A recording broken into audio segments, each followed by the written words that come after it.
Welcome to the Maxwell Leadership Executive Podcast.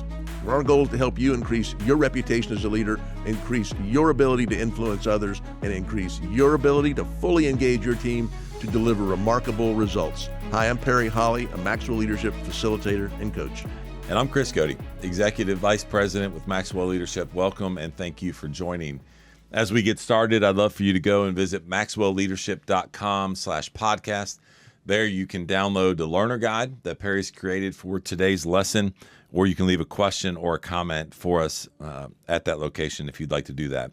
Well, today's topic is titled, Can You Become a Charismatic Leader?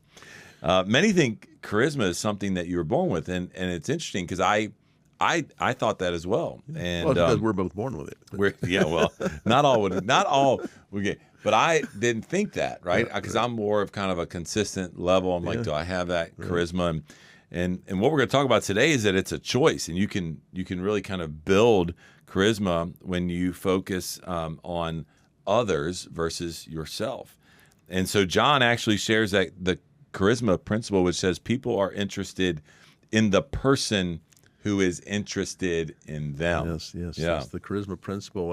This interested me as well. As why I brought this was we did a podcast a few weeks ago on John's new book is out, the 16 Undeniable Laws of Communication.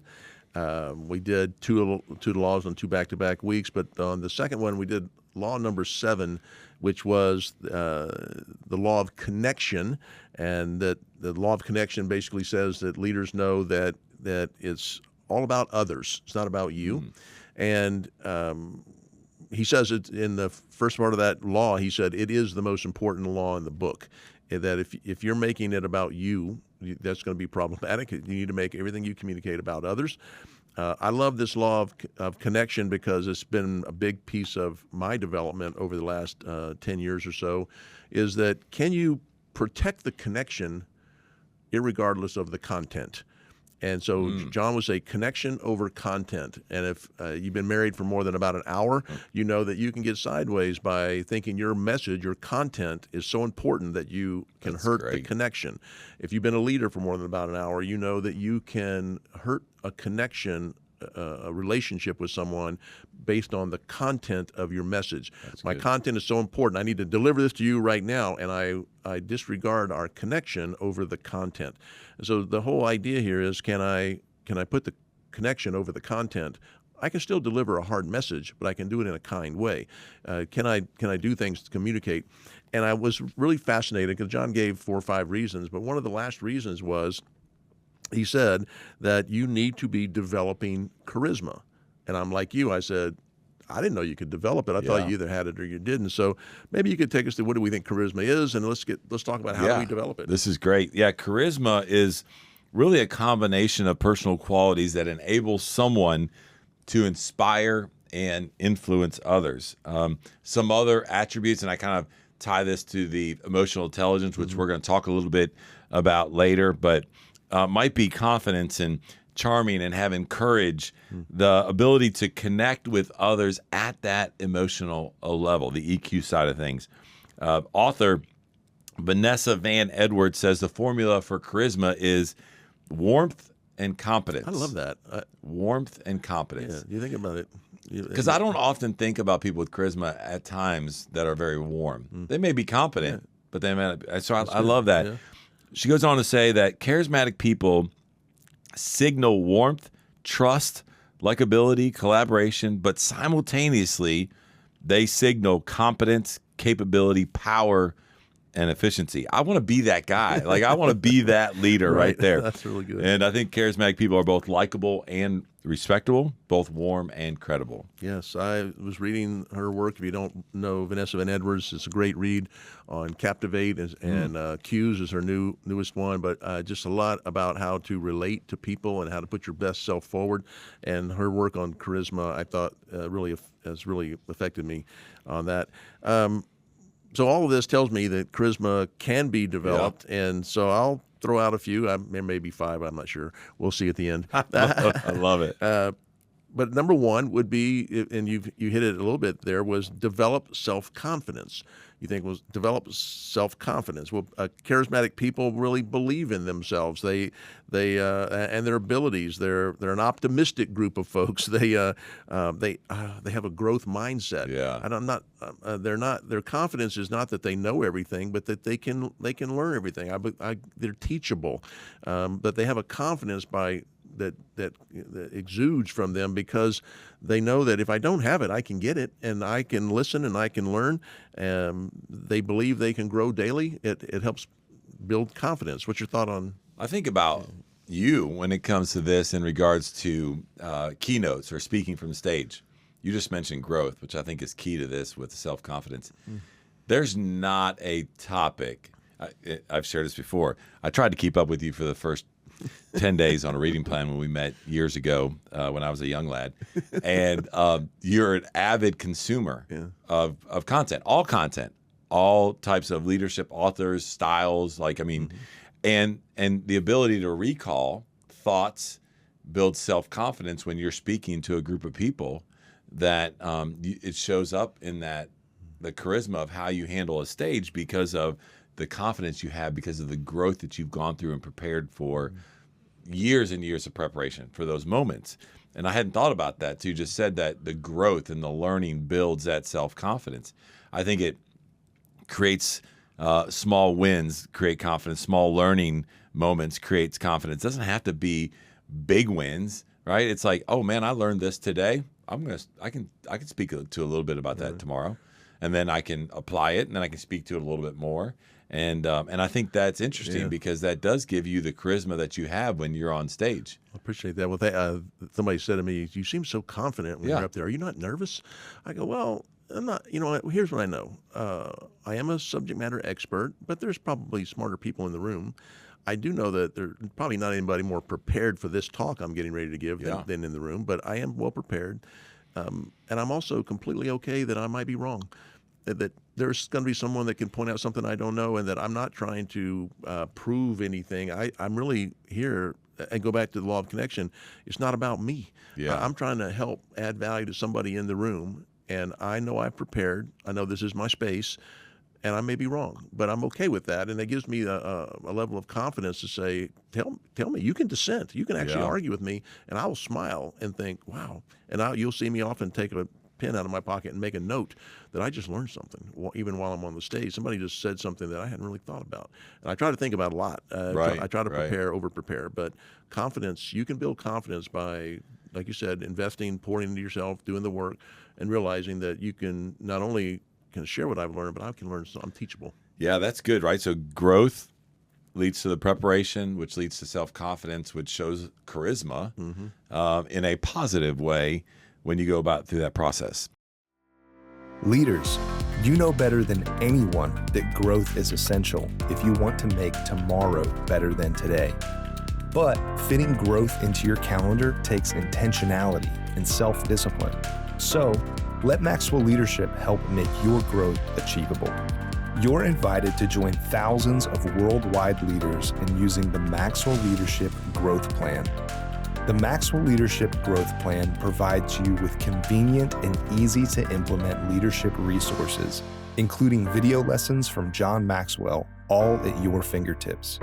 Available in our Maxwell Leadership app or online, you'll be coached by many well-known leadership experts that will help you achieve your growth goals. You can even listen to this podcast right there in the app. Check it out for free today at growth.maxwellleadership.com. That's growth.maxwellleadership.com.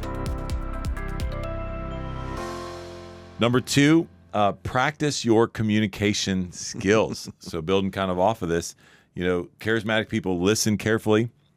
They articulate their thoughts clearly, which you guys would, if you heard our outtakes on this podcast, you would question our charisma when it comes to that. Outtakes? Are there outtakes? They're outtakes, yeah.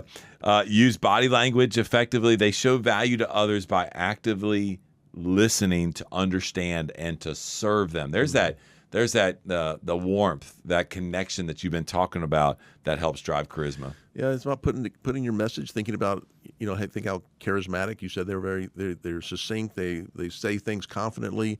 Are you prepared for how you're going to communicate your message? Whether you're speaking to a teenager in your home or a team at your work, are you practicing your communication skills? And you hit a very interesting. It's not just how you speak.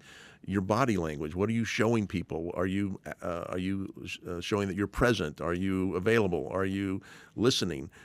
Lots of things going on around how we communicate with people. So I think when you practice those skills and work on your confidence, you begin to develop. I see where John's going now. Is that I can begin to build this charismatic approach to things. That's good. Number 3 that I liked was, you mentioned it a little earlier, about developing my EQ, my emotional intelligence. Charismatic people seem to have a high level of EQ. It enables you to connect better with people, and I think connect more deeply with other people when you put yourself in their position. We think about how do you develop. So I need to develop my EQ. How do I do that? And for me, it's really been around self-regulation, that regulating my emotions. John would say,